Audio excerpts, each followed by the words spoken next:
le fameux projet de loi qui a été adopté officiellement par le Parlement algérien le 24 décembre, qui criminalise officiellement la colonisation française. Pour la première fois, l'Algérie ne va pas se contenter uniquement de demander des excuses officielles à la France, elle va demander et elle veut demander des réparations matérielles, des indemnisations qui devront corriger tous les torts et les dégâts qui ont été infligés à l'Algérie durant la très longue colonisation française. Ce qui est nouveau, c'est les réparations matériel que l'État algérien va exiger à la France. Maintenant, l'Algérie a une loi qui lui permet de s'adresser à la France, de lui adresser une facture. Abdelmadjid Tebboune lui-même, en décembre 2024, lors d'une interview, il avait dit que l'Algérie ne va pas revendiquer des compensations financières, que le sang des chouhada, on ne pourra jamais marchander, l'utiliser pour marchander. On avait un principe en Algérie, on disait que le sang des chouhada, le sang des martyrs, on ne marchande pas avec le passé, avec l'histoire du pays. Là, on va pouvoir marchander. L'Algérie donc réclame une indemnisation complète et équitable pour tous les dommages matériels et moraux.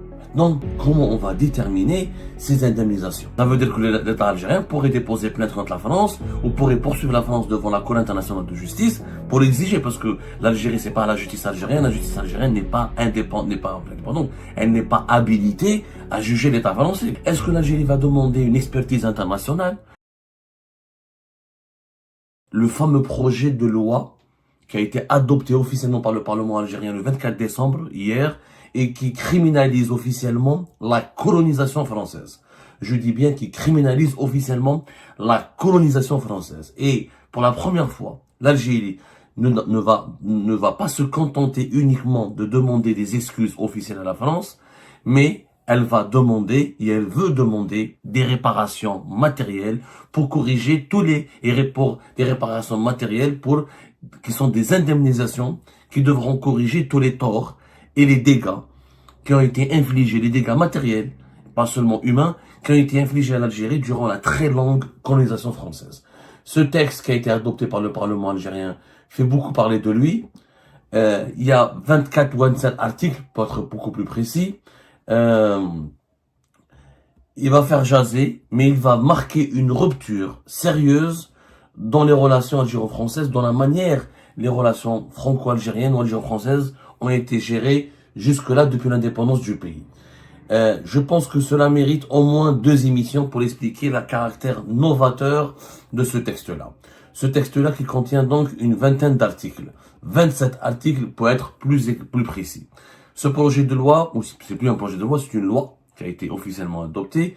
Donc, elle énumère les crimes du colonialisme français. Elle établit officiellement la responsabilité de l'État français quant à son passé colonial en Algérie. Et elle prévoit des mécanismes de reconnaissance et d'excuses officielles. Et elle met en place des dispositions pénales qui incriminent l'apologie ou la promotion du colonialisme. Alors, ce qui est nouveau, encore une fois, on en parlera plus tard, au niveau de ces 27 articles, ce qui est nouveau, c'est les réparations matérielles que l'État algérien va exiger à la France. Il faut savoir que les autorités algériennes se sont toujours contentées, depuis l'indépendance de l'Algérie, de demander des excuses officielles à la France et de demander à la France une reconnaissance officielle et solennelle des crimes perpétrés lors de son passé colonial en Algérie. À aucun moment, l'Algérie n'a demandé des réparations officielles. Des réparations officielles, ça veut dire des indemnisations. Ça veut dire que la France ne devrait pas se contenter uniquement de s'excuser et de dire « Je suis désolé d'avoir colonisé l'Algérie, je reconnais avoir commis des crimes, notamment des crimes de masse et des crimes contre l'humanité ». Mais maintenant, l'Algérie a une loi qui lui permet de s'adresser à la France, de lui adresser une facture. Une facture. Une indemnisation, ça veut dire des paiements. Ça veut dire on va calculer les dégâts, les torts, les préjudices matériels dont l'Algérie avait souffert et dont la France devra s'acquitter. Ça, c'est un aspect très nouveau. Je rappelle que aucun président algérien, ni aucun gouvernement algérien n'a revendiqué ou n'a jamais osé revendiquer des compensations financières. Abdelmadjid Tebboune lui-même, en décembre 2024, lors d'une interview accordée aux médias algériens, il avait dit que l'Algérie ne va pas revendiquer des compensations financières, que le sang des chouhada, on ne pourra jamais marchander, l'utiliser pour marchander ou pour exiger de l'argent, mais que l'Algérie luttera toujours pour demander à la France la reconnaissance de ses crimes. Il avait cité, par exemple, les maladies qui ont résulté des essais nucléaires dans la région d'Urgen, Adrar, mais et les essais nucléaires dans la région, et quelques crimes ou quelques les armes chimiques dans la région de Béchar, etc. L'Algérie a toujours, avec Majid Tebboune, donc, s'était conformée à la ligne de conduite traditionnelle et historique des autorités algériennes.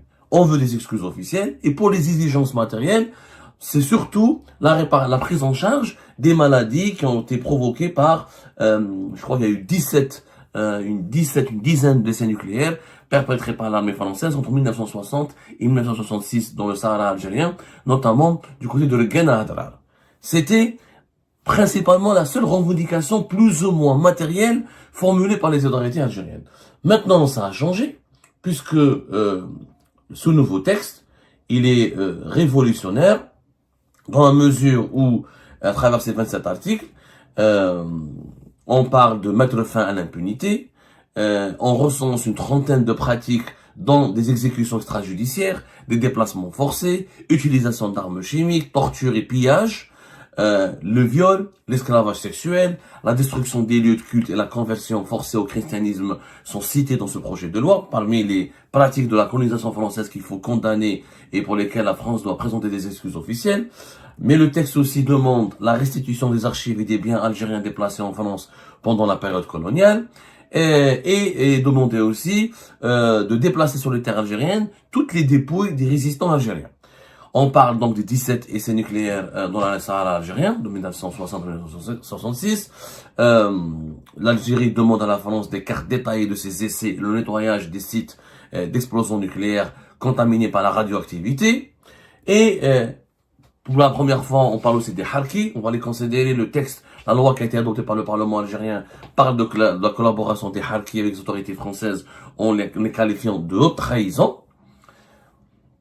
Donc ça, tout ça est prévu dans la vingtaine d'articles qui ont été inclus dans cette nouvelle loi criminalisant la colonisation française. Et vous avez l'article le plus intéressant et le plus, franchement, et le plus révolutionnaire et qui va faire beaucoup jaser et qui va causer beaucoup de problèmes dans les relations entre l'Algérie et la France, parce que là, nous avons une nouvelle assise, sur laquelle l'Algérie et la France devront se baser pour établir leurs relations futures. L'article 9, il dit que l'État algérien s'efforce par tous les moyens et mécanismes juridiques et judiciaires d'obtenir la reconnaissance et les excuses officielles de la part de la France pour son passé. Mécanisme juridique et judiciaire d'obtenir la reconnaissance et les excuses officielles de la part de la France pour son passé colonial. Donc, on parle donc d'excuses officielles, mais ensuite, on utilise le mot de réparation. Réparation matérielle. L'Algérie, donc, réclame, juste après cet article, dans le même texte de loi, réclame donc à la France une indemnisation complète et équitable. Voilà ce que dit la loi, la nouvelle loi adoptée en Algérie, la loi criminalisant la colonisation française. L'Algérie réclame donc à la France une indemnisation complète et équitable pour tous les dommages matériels et moraux engendrés par la colonisation française. Cette revendication, selon la loi votée par les parlementaires algériens, est un droit inaliénable pour l'État et le peuple algérien. Ça, c'est très nouveau. Maintenant, comment on va déterminer ces indemnisations? Ça, je pense, ça mériterait une autre émission dans laquelle je vais vous donner des détails historiques, parce que ce que les Algériennes et les Algériens ne savent pas, d'ailleurs ce que les Françaises et les Français aussi ne savent pas, c'est qu'il y a des pays qui ont versé de l'argent. Effectivement, c'est nouveau et étonnant peut-être, et c'est un nouveau virage, et c'est quelque chose d'inédit. C'est une entreprise, une démarche inédite dans les relations franco-algériennes et algéro-françaises, mais il y a des pays par le passé, l'Allemagne notamment. L'Allemagne, qui est notre grande puissance européenne, elle a payé des milliards et des milliards pour son passé nazi. Elle a même payé des pays africains comme la Namibie, ou qu'elle a colonisé. L'Allemagne, elle a payé. La Grande-Bretagne a payé. Je vais vous donner, mais je préfère qu'on aborde les chiffres et qu'on aborde tous les scénarios, parce que maintenant, est-ce que les autorités algériennes sont conscientes que, en demandant de l'argent à la France, elles devront fournir un travail rigoureux Il faudra maintenant évaluer financièrement cette facture que l'Algérie devra adresser à la France. Et quels sont les critères, quelles sont les périodicités, comment on peut calculer les crimes de génocide, est-ce qu'on va parler de crimes, est-ce que les crimes de torture, ou le crime de génocide, ou la politique de la terre brûlée, ou le déplacement de la population, la politique de répression des résistants algériens, comment tous ces crimes pourraient être évalués, comment on va évaluer le coût financier. C'est que cette loi ne le dit pas. Cette loi, elle est vague. Elle est intéressante sur ce plan-là, parce qu'elle est innovante, elle innove, elle permet à l'Algérie de demander des indemnisations, mais elle est vague. Les mécanismes, on parle de l'article 9, parle de mécanismes pour demander des excuses, etc., et une reconnaissance officielle, mais les mécanismes pour déterminer le coût financier n'ont pas été précisés. L'article 9, je le cite encore une fois, l'État algérien s'efforce, par tous les moyens et mécanismes juridiques et judiciaires, d'obtenir la reconnaissance et les excuses officielles de la part de la France pour son passé colonial. Mécanismes juridiques et judiciaires, ils n'ont pas été précisés. Ça veut dire que l'État algérien pourrait déposer plainte contre la France ou pourrait poursuivre la France devant la Cour internationale de justice pour l'exiger, parce que l'Algérie, c'est pas la justice algérienne n'est pas indépendante, elle n'est pas habilitée à juger l'État français. L'État français est une entité étrangère. La justice algérienne ne juge que les entités nationales. Il faudrait qu'il y ait une justice internationale et une instance internationale comme la Cour internationale de justice qui est reliée aux Nations Unies, qui pourrait donc juger l'État français.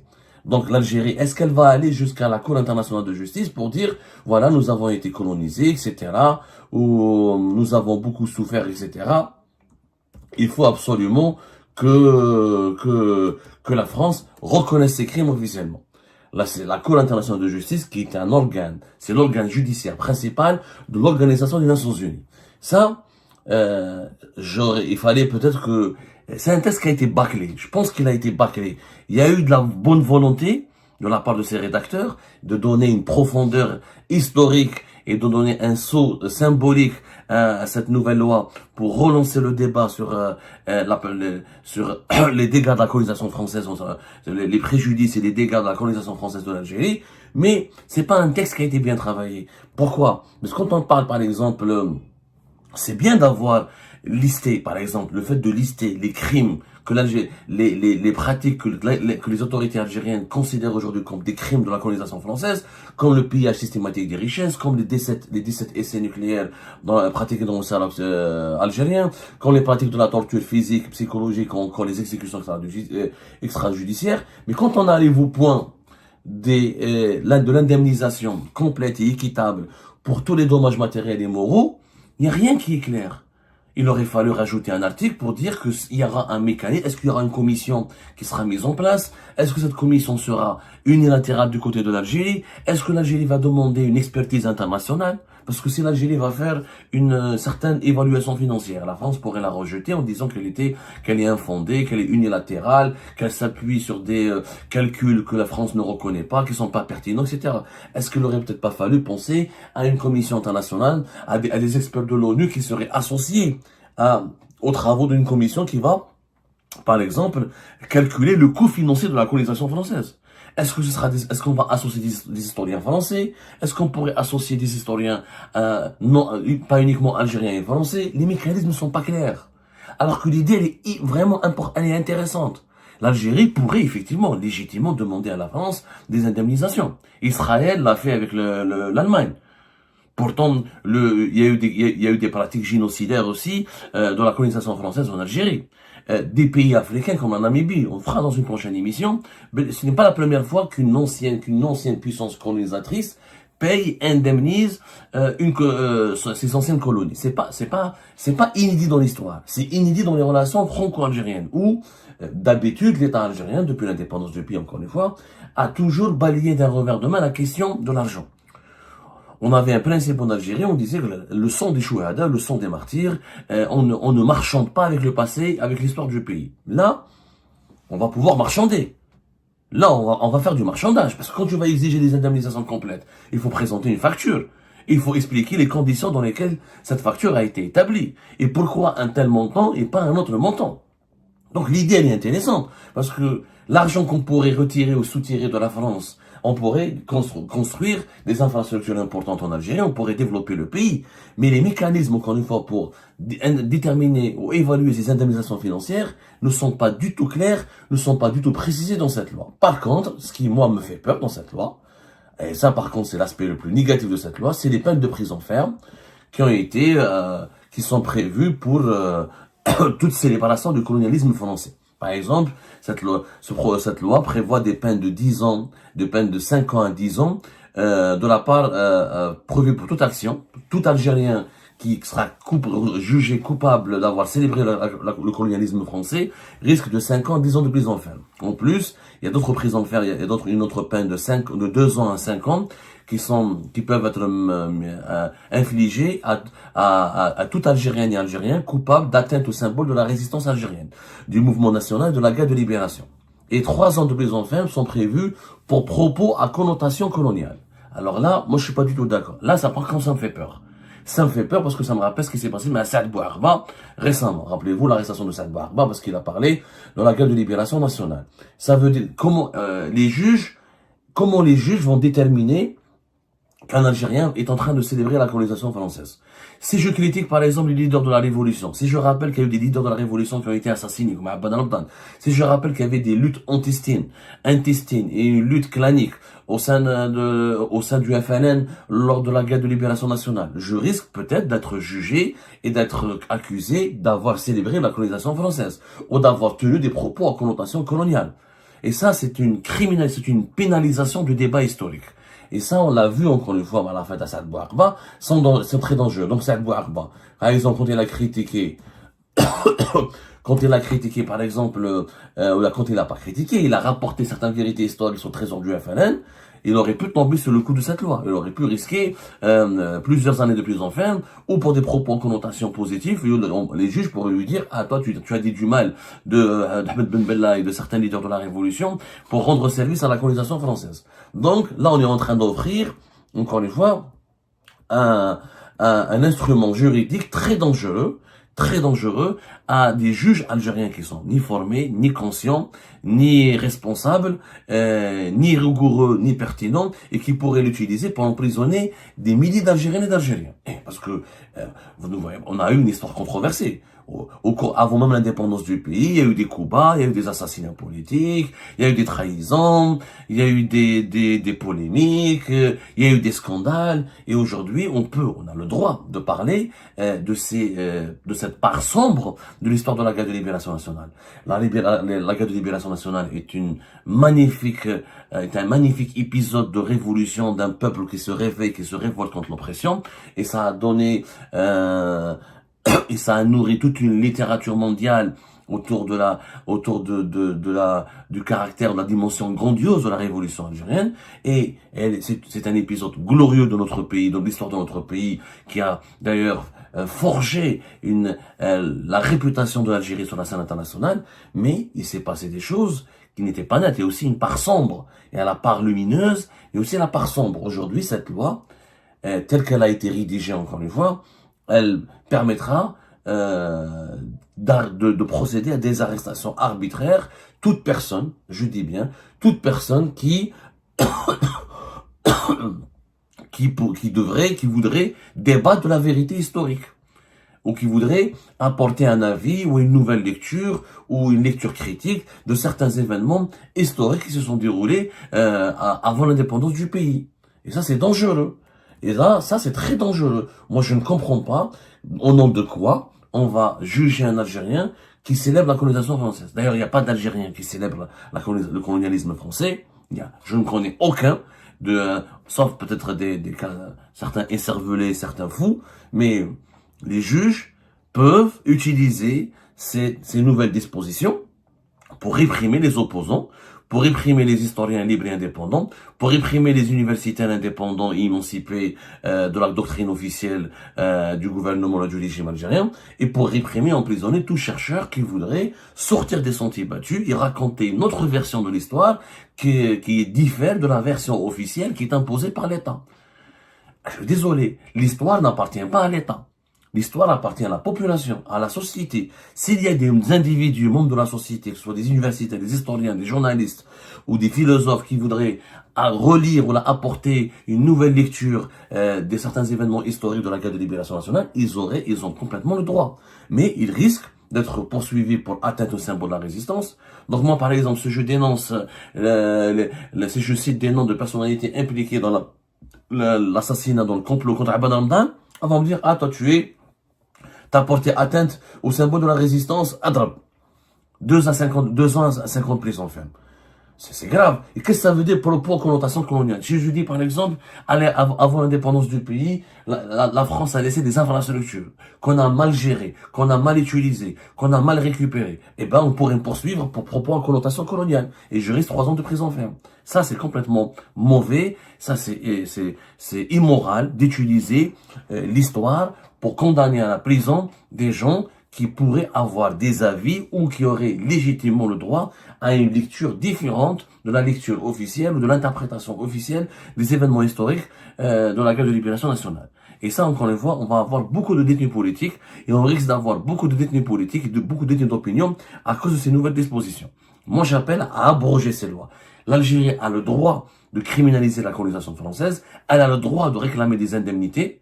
Je suis tout à fait d'accord, elle a le droit de demander des excuses officielles, mais de là à utiliser la guerre de libération nationale comme une nouvelle assise judiciaire pour justifier la répression et les emprisonnements politiques, ça c'est très dangereux. Très très dangereux, et il faut dire stop à cela dès maintenant. Il faut faire pression pour que ces articles-là qui prescrivent des peines qui prescrivent ou qui imposent des peines de prison ferme doivent être sanctionnés. Ce n'est pas à la justice ni au juge de déterminer quel est le bon avis, quelle est la bonne lecture sur la vérité historique de notre pays. Et ben c'est la fin de cette vidéo les amis. Je vous remercie comme d'habitude pour avoir suivi jusqu'à la fin.